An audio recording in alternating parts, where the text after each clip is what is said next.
Okay, welcome to CineLit. My name is Adam Marsh and I am joined by resident expert Daryl Buxton today. Hello, Daryl. Hello, Adam. Hello, folks. And we are also delighted to welcome the triumphant return of Rebecca Taylor. Say hello, Rebecca. Hi, everyone. I'm glad to be back. So it's impendingly on us. Halloween is coming. It's it's inevitable. Granted, a lot of the country is in lockdown or is in some form of tiered lockdown system where people are wearing masks, and the one holiday season where wearing a mask is a prerequisite. Here we are at Halloween. We should be all wearing masks. Full stop. So we thought with Halloween we've got two things happening. It's Black History Month as well. So we thought we could do something that combines Black History Month and Halloween. So we have, for our sins and for you, watched Blacula and Scream Blacula Scream for our podcast today. So here we are. We're going to talk about the blaxploitation films Blacula from 1972 and Scream Blacula Scream from 1973. Two films made very quick succession in the early 70s.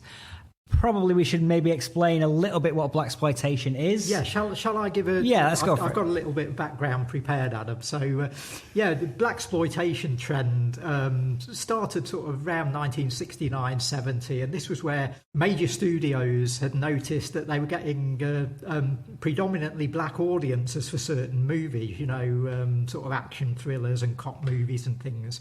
And they thought, well, why not make some of these with predominantly black casts and black stars, and also the thing they did, which they were doing with The Godfather was made in the early 70s, and they did this with that. They said, we've got to get an Italian director to make The Godfather, which is why Francis Ford Coppola, who wasn't all that experienced, was given this massive project. And they sort of did the same with these new black films, the new black cinema. They sort of trawled through their staff and looked to see if they got like assistant directors or people even lower down the pecking order who sort of knew their way around the film set and were African American. So they were sort of hiring black directors to make the movies. And some of the films came out and they were smash hits. You had films like Cotton Comes to Harlem, Sweetback's Badass Song, Shaft, Superfly, films that are now seen as classics, Now, in terms of horror movies, they decided, having done sort of cop and gangster films and so on, and also done films that were rooted in the sort of black experience, they sort of thought, what do we do next? And someone came up with the idea of doing black horror films. Now, interestingly, either side of the sort of blaxploitation boom, British filmmakers had done black-themed horror movies. There was one in 1966 called Naked Evil, and then there was a vampire comedy called Vampira in 1974. So you've got these sort of British bookends to the black horror trend. But in America, there was a string of these movies, and they kicked off really with the films that we're going to discuss today, Blacula and Scream Blacula Scream, that were made by American International Pictures. And there were lots and lots of vampire films aimed at a sort of youth or counterculture audience around this time in the early 70s too. So the idea of making a black vampire movie, this is our starting point for our discussion today. Well, I think the starting point with regards to the funding came with what's your film about? It's called Blacula. Give us the money. Yeah. You've got built-in audience. Well, it feels like that. What if we do a Black Dracula? Blacula, amazing. Yeah. And you're greenlit. Off you go. Yeah. And what they tended to find once these films were made is that you were getting your horror audience in, you were getting your black audience in, but you were getting interested white viewers coming in as well. A lot of people were interested with films like Shaft and Superfly. They loved the soundtracks. There was a big white audience for soul music, and they were coming in to listen to the music. And we'll talk about Blacula's music in a moment as well. As I say, I've been quite flippant on the whole, it's called Blacula, give us the money, we'll shoot it. But it does feel that that's the origins of this film being made. And in some ways, even though I've just spent a good 5 minutes talking about the roots of blaxploitation and the roots of horror, I feel this movie doesn't really sit comfortably in the blaxploitation genre. It's relatively chaste. You know, most blaxploitation movies have got drugs and guns and nudity left, right, and centre in these films, and this one doesn't. It has violence in it because it's a vampire movie, but it is generally quite friendly for audiences. There's not really anything too outrageous in it. It's I don't even know what the certificate is in this now. Yeah, I would imagine it got a PG certificate in the States, because this sort of fare tended to even more violent films sometimes did. So so this is open for families to come and watch this film, not a problem, you know. And it sort of plays like that as well. Absolutely does. I mean, I felt it felt more like a TV movie of that era. It was definitely inspired or influenced by that early 70s LA movie scene with Count Yorga and things like that. And it came out the same year as The Night Stalker, which was made for TV. The Night Stalker TV show. It's definitely got that vibe of being made in that LA scene, which was recently done with The Love Witch, which was honoured that kind of period of horror movie making. So if you might have seen Love Witch but not seen Count Yorga, there's your little reference point. Sure. Yeah, what did you think to it, Becky? Because, I mean, I'm assuming you hadn't seen these films before we agreed to do this podcast. Yeah, so I hadn't seen either film. And to be honest, I'm not a mad lover of blaxploitation films.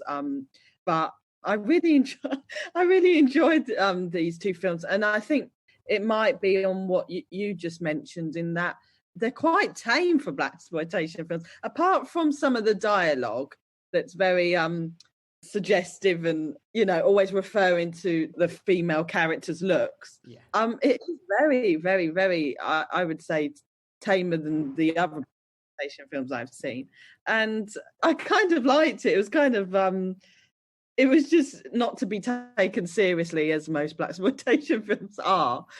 I really enjoyed it. But on the other side of the coin, I found that the link with actually Dracula being the person that creates the suffering for Blacula, I found that quite interesting. Sort of that link, which I thought, I don't know if I was thinking too much into it, but I thought there could be something to say about that.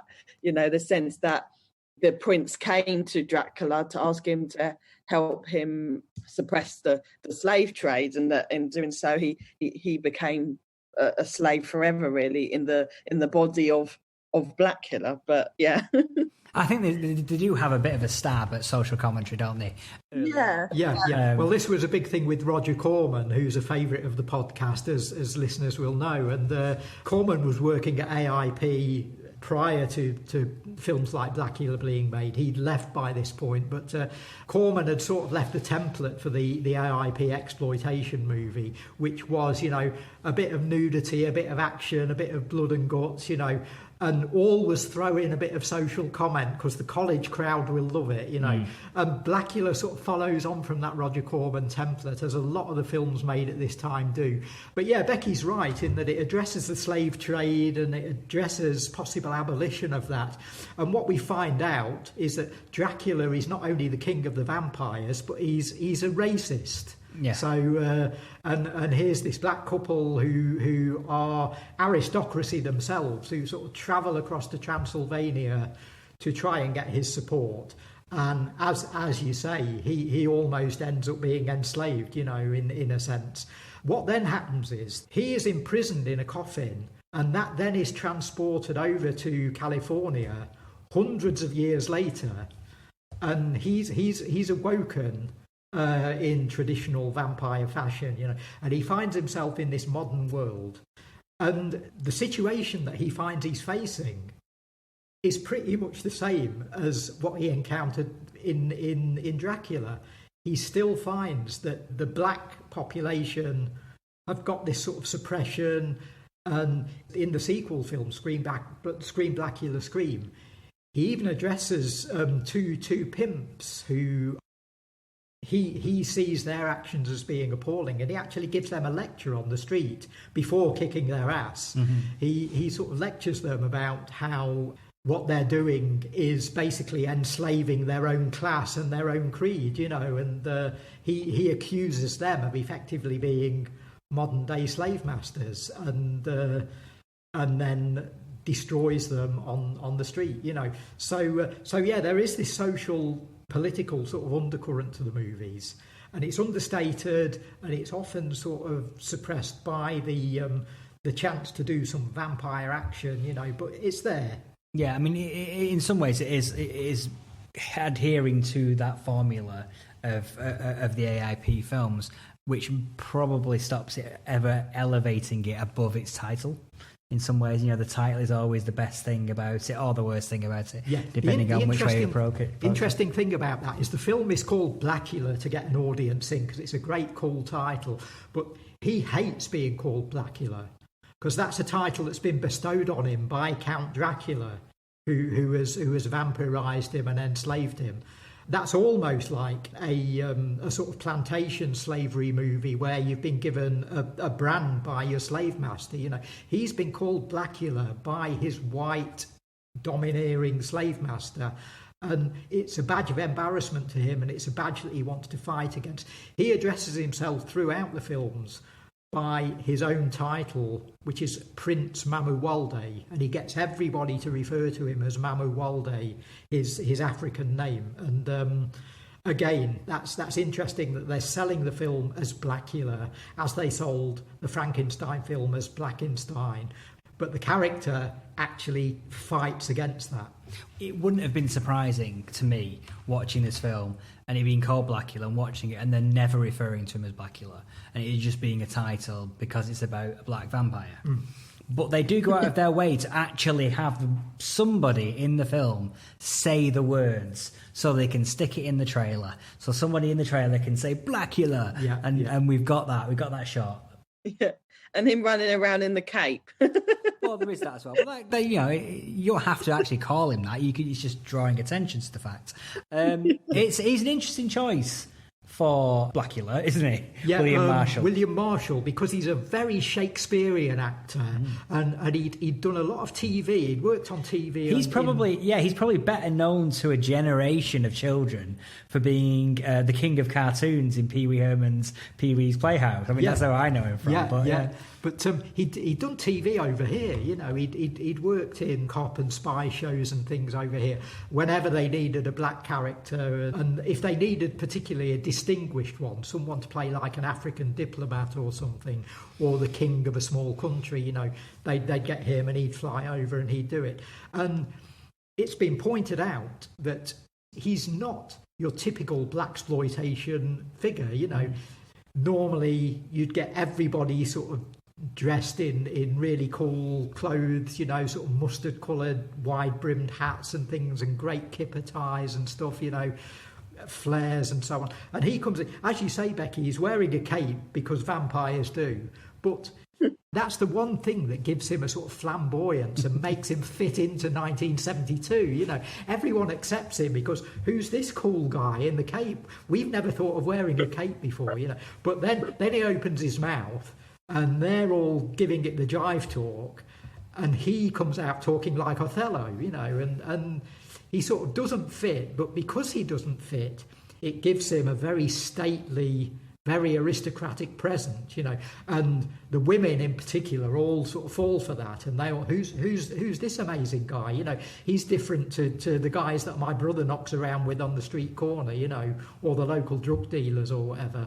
He becomes this interesting figure because of that. And I think around this time, Hammer were trying to get Christopher Lee's Dracula into the modern world. They made two modern day Dracula movies, and Christopher Lee, the films are good, but Christopher Lee just doesn't fit into them at all, and they're almost embarrassed to bring Dracula out into 1970s society, you know, so he stays sort of skulking around in a church or trapped in an office block, which he hardly ever steps out of, whereas Blacula, He's joining parties, he's seen the nightlife. He is, and he loves art, and he goes to art exhibitions and things. He's very cultured, and he's chatting to people about old African art and things like that. He even drinks. He drinks. You get Bela Lugosi says, "I never drink wine." He does. Blacula's in there. He's opening the claret, and they make the obvious gags about, oh, this one looks a bit like blood or something, But yeah, he's right in there opening the alcohol, and he's sort of doing things that other vampires don't do.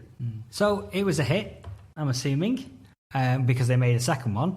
Yeah. But that's never a given, considering AIP, where they're probably shooting back to back and shooting quickly.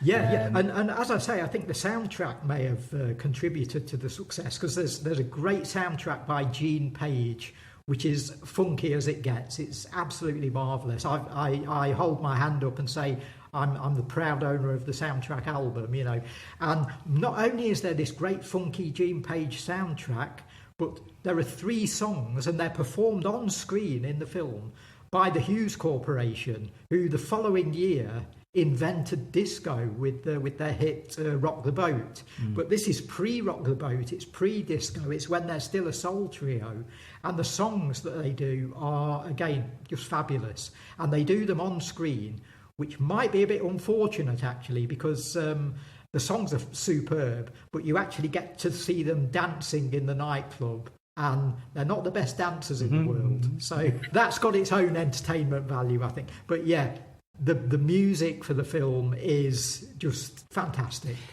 So you've got that mixture of sort of funk on the soundtrack, but this sort of aristocracy and this elevated idea of this sort of lordly, kingly vampire at the centre of all the action.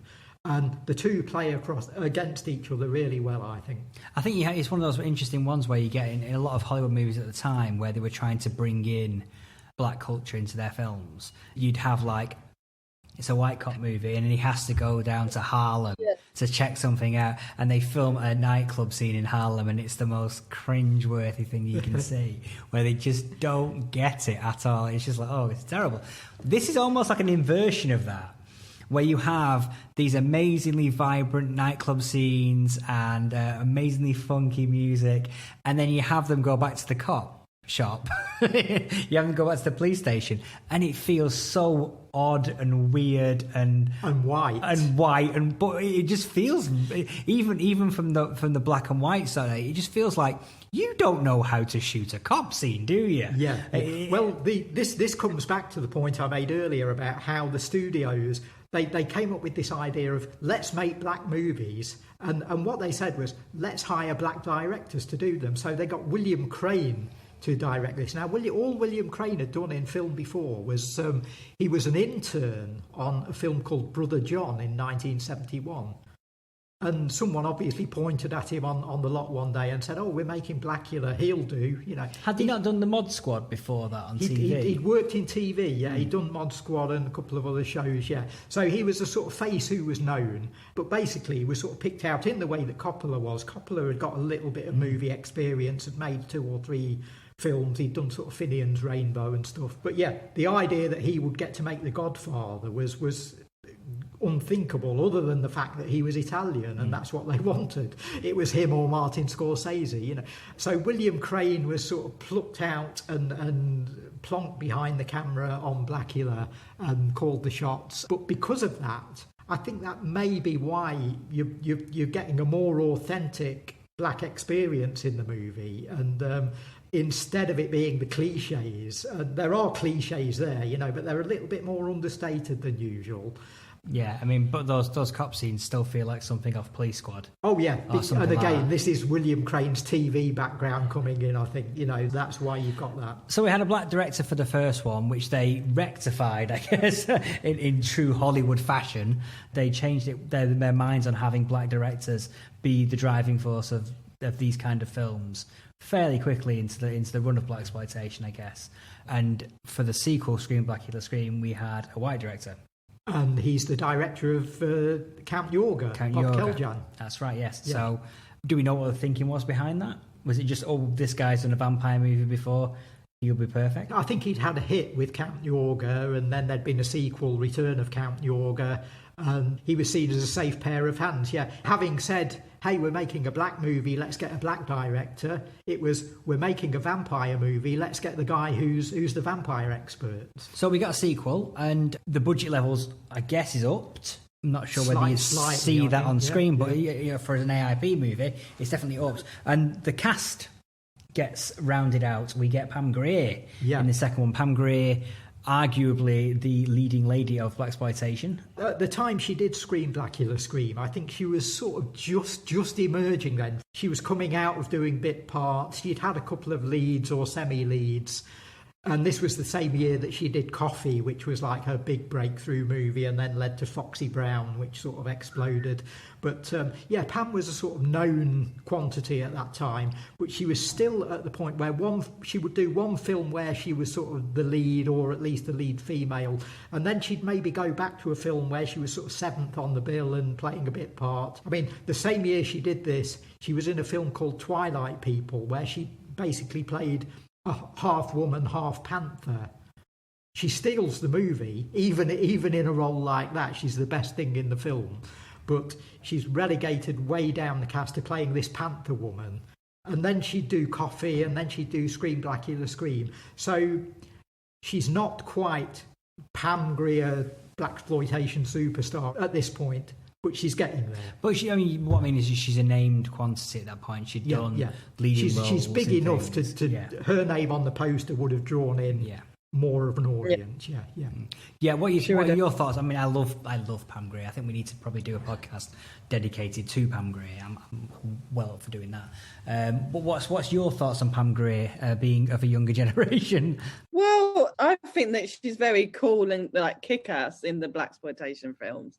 Again, I'm not a fan of the subgenre for that, because it's just kind of like tends to be around, prostitution and drugs and things like that. But Pam Grier as the blaxploitation icon and as a black female icon, I think she's really cool, really kick-ass. Yeah. I think also during that period of time as well. Yeah. When you think about who was headlining movies, who in 1975, what female could headline a movie in Hollywood at that period? Yeah. I mean, there's not many. Black or white. They're still on. Yeah, they still aren't. Yeah, exactly. And Pam Grier was one of them. Yeah, she was headlining Hollywood movies in the 90s as well. Yeah. So she's had more success than a lot of white actresses. So yeah. Becky, to pick you up on a point there, you talked about not liking blaxploitation because of a lot of the subject matter and so on. What did you think about the scene with Blacula and the pimps in Scream, Blacula, Scream then? Because the character sort of addresses that whole issue. And he's almost saying to the audience, okay, there's a character here on screen who hates all that stuff as well. Yeah, I'm not sure what to think of that, yeah.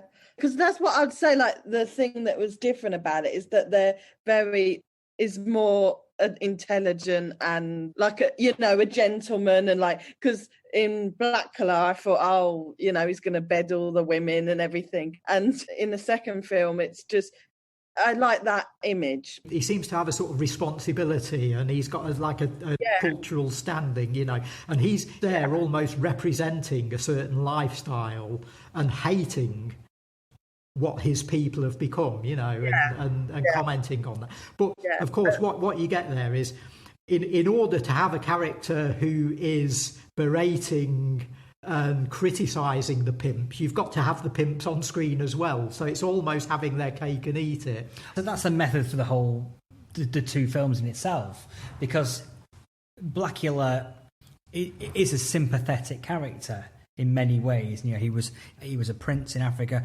made a vampire by Dracula, raped by a racist Dracula, and he is now eternally suffering.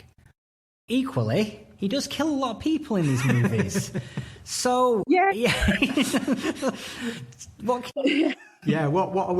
is the message? Yeah, but I think that there's something in that he's having to kill all these people because he's a vampire due to Dracula, per se, the white man. So he's in this cycle of suffering. So yeah, in a sense, yes, he's killing all these people, but I think the image that he creates is, even though he does go around killing people. He's not a scary image to them. He's portrayed as like another brother as such, you know. And he's almost killing against his will, you know. He's trying to fight this, you know. Yeah.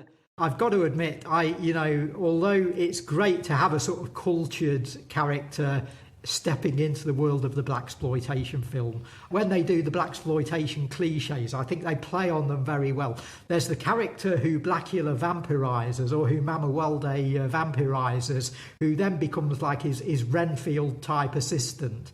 And there's that wonderful scene where he looks in a mirror for the first time, and he's got these amazing cool duds on. He's got this incredible suit on, you know, and a great tie and everything, and a waistcoat, and he's done his hair really well and everything. And he looks in the mirror and there's nothing there, and he sort of turns back to Blacula and he sort of says, "Is it going to be like, I can't see myself? You know, I want to see my cool clothes. I want to know how I look." And Blacula has to give him the bad news that no, you'll never see yourself again. You know, it's almost too much for this guy to bear. You know, that he'll never see himself looking cool again. So he's really good. Richard Lawson, who plays like the Willis character, Wallace. Yeah, Wallace. He's great. In the first movie, I really like the brother character played by the great G2 Kumbuka. He's the guy in the first Blacula who keeps calling Prince Mamuwalde one strange dude. and I think he steals the show in that as the sort of the cliche blaxploitation character. But yeah, it's great that they sort of get one in each film, and they sort of play against William Marshall almost, and they're quite close to him as well. They sort of almost play off him. It's as though they're necessary. You've got this Shakespearean guy in there who's doing all this great sort of authority-filled sort of dialogue, and then against them, it's almost like you've got Chuck D and Flavor Flav in Public Enemy. You've got one who's the voice of authority and one who's the clown, you know. Mm-hmm. Yeah, I think also as well, with having said all that, what I do like about blaxploitation is it's very proud to be black, very Afrocentric, and not conforming to Eurocentric looks. So I think that with the mirror scene that you said, I think it's like, oh, you know, you're a cool dude, you know, you love soul music, you know, you got your afro, you got your outfit, and that is a part of what I would say I do like about blaxploitation, is that they're very proud to be black in the film. Yeah, I think it's one of those things. I remember when we first showed a blaxploitation film here, people in the office saying, "Are you allowed to do that? Because it's exploitative, isn't it?" I'm like, well, you're misunderstanding what blaxploitation means. Yeah. For a start, is exploiting the audience rather than exploiting the people on the screen. And I think these movies are very much like, well, when we get a film nowadays in Hollywood with a predominantly black cast, people talk about it. It's all over Twitter. It's all over Facebook. How amazing, how incredible a full black cast. These films were doing that in the 70s with a full black cast and as routine. As routine, yeah. It was the norm. And it was accepted by a white audience and a young audience. Yes, exactly. So I think these films are very important from a historical point of view, to show that they actually are significant. These are very significant movement of cinema, and they're incredibly entertaining with amazing soundtracks. Other black horror films that followed in their wake, a lot of very interesting titles. There's a very arty one that sort of stood outside of the exploitation trend, and it's another vampire film called Ganja and Hess, directed by Bill Gunn, and that was actually remade by Spike Lee about 5 years ago as The Sweet Blood of Jesus. And I think both Ganja and Hess and The Sweet Blood of Jesus are both fabulous films. They sort of stand outside of this trend, really. I think they're sort of superior to the sort of grubby exploitation sort of area, the meat and potatoes blaxploitation. They're aspiring to something else, really. But there's a lot of fun to be found in the 70s blaxploitation horrors. There's a great movie called Sugar Hill, which is about someone whose boyfriend, who runs a nightclub, is killed by gangsters, and she goes to the local voodoo priestess to find out how to get revenge. And of course she says, well, you could raise an army of zombies, as you do. So that's what happens in that one. It's a great, really entertaining film. There's a Black Frankenstein movie called Blackenstein, which is as awful as its title. There's a film that's actually been suppressed by Warner Brothers for over 40 years called Abby, which was a black exorcist. And amazingly, they didn't call it The Blaxorcist. No. They called it Abby. Well, Abby's got the star of Blacula in it. Yes, it does. So. It does. William Marshall, who plays the exorcist he plays the Blaxorcist. You know? And how they resisted doing that, I know. No clue. It's perhaps fortunate that they did, I think. But Abby was the one film out of all the Exorcist rip-offs. It was the one that Warner Brothers picked on and sued. And so it's never really had a proper release. And it's a really good little film. And William Marshall, who's fabulous in the Blacula films, is great in that. He's the real voice of authority in that. There's a film called House on Skull Mountain, which is a sort of Scooby-Doo-ish, sort of old dark house movie with a predominantly black cast. There's a film called JD's Revenge, which is a sort of half gangster movie, half possession movie. Now, William Crane, the director of Blacula, also directed a film called Dr. Black, Mr. Hyde, which has got a catchpenny title. It's a terrible title, but is perhaps the best of these films. It's very, very cheap. And if you can't get over the low budget, you might find that the paucity of the production puts you off. But it's actually a really good, really socially conscious blaxploitation horror film, and I highly recommend it to you. Some of the films come across as they're a subgenre. They weren't making it to be the big thing it is. They're making it for the audience that you know, serving that audience that's reflected on the screen. I don't know if as it got bigger, it changed. I think any exploitation scene, whether that's blaxploitation or whatever, you have that because they're being made so quickly to supply and demand. You get a reflection of society that you don't get in Hollywood films, and you don't get in films that take 3 years of development and 15 pages of notes. So you get these films that were made in 6 months and were in the drive-ins within 2 months after that. So you get that reflection of the times inherently in these exploitation films, which I think is fascinating. I think ultimately what happened though is that the scene sort of died out, and I think that's a financial thing more than anything. I don't think that was affected by social trends or anything. It was just the film, you know, the audience has got bored with them, and the films got cheaper and cheaper, the budgets got lower and lower, so less people wanted to see them, and eventually it all sort of fizzled out. What you then got was black characters being co-opted into other exploitation movies, and of course you then got the cliche of the slasher horror movies of the late 70s, early 80s, where the black character was always noted as being the first one to die. That became the cliche. But of course, this is at a time, also, don't forget, when Richard Pryor and Eddie Murphy are the two biggest stars in Hollywood. So the exploitation field may have been killing off its black characters and not giving the actors the best roles, but Hollywood in general was looking at things in a different way. So it's a very confused sort of period, really. And now, of course, what you've got in the field of horror movies is you've got Jordan Peele, who's revived the whole black horror movie experience, has brought it right into the mainstream, and has won Oscars with it. Cool. Yes, thank you very much for listening. Once again, I want to thank Quad and the BFI for helping support these podcasts. There will be more further reading on our website, so please check out the supporting materials, and we will see you again in a few weeks' time. Take care.